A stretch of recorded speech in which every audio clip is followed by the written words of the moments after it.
positioning, accessing vital trade routes, fostering cultural exchanges despite being caught in conflict. For organizing last year conference.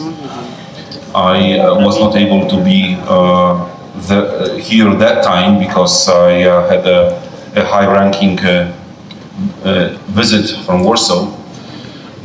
So when I got the invitation for this edition, I just immediately said yes, because first that conference collaboration with the University of Warmia and Mazury from Olsztyn, and I am so happy to hear that there will be a next conference, that time in Poland in May 2024.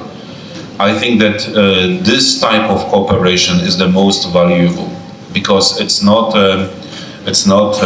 incidental, it's not occasional, it's institutional, it's a long-lasting, it's long-term oriented and future oriented. This is exactly that.